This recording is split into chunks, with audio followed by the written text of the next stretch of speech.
This passage from Isaiah is one of the more familiar prophecies. A shoot will come forth from the stump of Jesse. And the shoot will have the spirit of, will be a leader with the spirit of wisdom and knowledge and counsel, and will judge the poor with equity and the humble with justice. It's a wonderful picture of the leader that's coming. And then, you get this picture of the peaceable kingdom. The lion will lie down with the lamb, and the wolf shall lie down with the sheep, and the bear and the cow shall lie down together, and the child shall play over the adder's hole, and the weaned child will place its hand in the ass opening. And it's a wonderful picture of the peaceable kingdom, and I'm sure we'll get pictures of that in Christmas cards. We might be sending the peaceable kingdom in Christmas cards, and we might be using some of these phrases in our cards. As I read that, I can kind of get a shoot shall come forth from the stump. Yes, I've cut down bushes as far as I can, and darn it, they keep coming to life. So these shoots do come from the stumps. And I can kind of get the idea of a leader who will judge with wisdom and knowledge and justice. I can kind of grasp that. But when we get to the peaceable kingdom of the wolf lying down with the lamb and the lion lying down with the fatling, I lose it there. And I think that's just fantasy. That's just fantasy. What are they talking about here? As I thought about this passage from Isaiah, I thought how do we come to understand this passage from Isaiah? How do we access it? How do we get into it? And I thought there are forms of literature in the Bible. There's poetry, there are prayers, there's history, there's drama, there's parables. The kingdom is like. There are just stories. What struck me about this passage from Isaiah, what it was most like for me, was a fairy tale. I want to see this passage in Isaiah as a fairy tale. It's like a fairy tale. Yeah. We know fairy tales. We might know fairy tales better than prophecies. We might pay more attention to fairy tales than we do to prophecies. We might go back to them more often. Once upon a time, there was a woodcutter who lived in the forest with his two children, Hansel and Gretel. Once upon a time, there was a young girl named Cinderella who lived with her stepmother and stepsisters. Long ago in a galaxy far, far away. These are fairy tales. Once upon a time. They're timeless. They're beyond time. They might be parallel time. It's hard to say when they are. Star Wars is out there. It's long ago, but it's way in the future to us. So what time is it? We never quite know. And where are these things? We can get maps of Narnia. We can get maps of the kingdoms in Game of Thrones. But where are these places? They're hard to locate, but they're very real to us. Once upon a time, there was a girl named Lucy, and she went into a wardrobe, and she walked through the wardrobe, and she just kept walking and walking until she was walking on crunching snow. She enters Narnia. Once upon a time, there was a girl named Alice who went through the looking glass.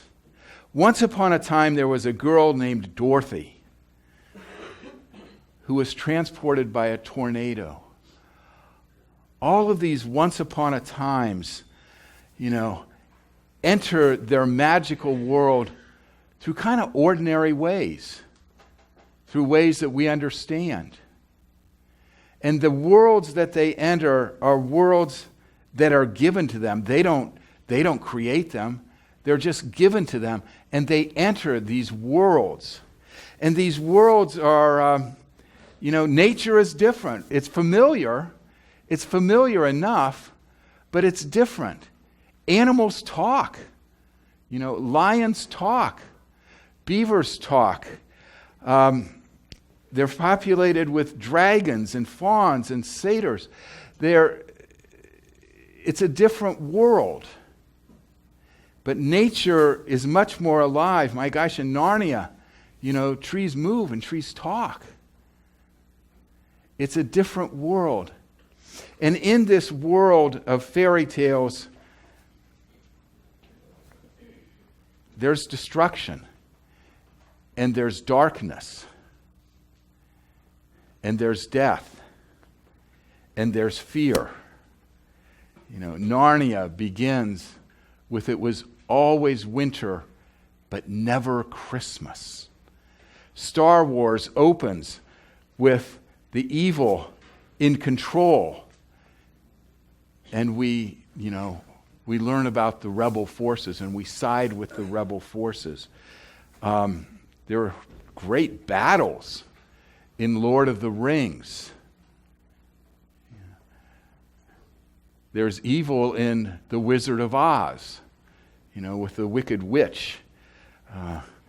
Even in The Nutcracker, which is a fairy tale, there's the Mouse King and the Nutcracker going to war. These fairy tale worlds are kind of realistic in that sense. A shoot shall come forth from the stump of Jesse. In this fairy tale world, we can understand the destruction, the darkness, the death, the evil. We feel threatened. We feel afraid. We feel like our lives might have become stumps. We can relate to what's going on. The passage in Isaiah begins when it's evil. They're in exile. Their country has been destroyed. It's dark. There's been death. There's been destruction. They're reduced to a stump. In these fairy tale worlds where evil exists, it is sometimes hard to tell the difference between the good and the evil.